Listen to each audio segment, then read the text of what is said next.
คำว่าอาหารอีสานหรือว่าอาหารลาวนี่ข้อยมักพี่น้องบ่ว่าจะเป็นเมนูใดก็ตามเนี่ยเฮ็ดออกมานี่ข้อยมีความรู้สึกว่ามันแซ่บมันนัวเบิดซุเมนูเลยถือว่าเป็นคนที่มักอาหารอีสานกับอาหารลาวนี่แบบสุดๆเลยสมมุติว่าไปต่างจังหวัดเนาะจังหวัดใดที่ว่าหาซื้ออาหารอีสานหรือว่าอาหารลาวยากจังซี้เนาะบางทีก็บ่ได้แม่นว่าหาซื้อยากเพียงแต่ว่าจุดที่ข้อยไปบางจุดมันบ่มีจังซี้คันว่าไปฮอด3-4มื้อนี่ป๊าโถลงแดงตายพี่น้องบ่ได้กินลาบกินก้อยนี่มีความรู้สึกว่าใจสั่นพู้นแหล้ว บางทีนี่ก็ต้องหาลาบให้กินให้ได้อะนะพิลึกพิโลอีเดียข้อยน่ะคันว่าได้มักอีหยังมักโพดมักเหลือเนาะ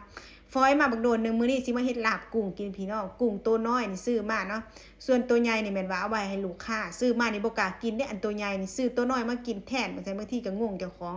ทั้งที่กุ้งก็มีอยู่ในตู้น่ะแต่บ่กินเอาไว้ขายให้ลูกค้าตัวใหญ่อันกินตัวน้อยตัวน้อยๆอะนะแต่ว่าอันเฮาลวกแล้วก็คือจังว่าตัวใหญ่ก็เป็นตาแซ่บอยู่พี่น้อง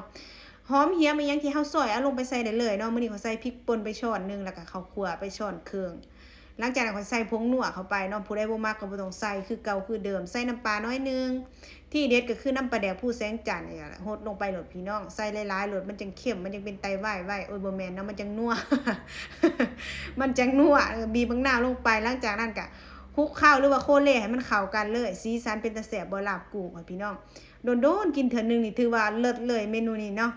โคเล่ให้มันเข้ากันหลังจากนั้นก็ตักเสิร์ฟได้เลยพี่น้องเมนูนี้ถือว่าสุดยอดอีหลีส่วนตัวเป็นคนที่มักกินลาบกิน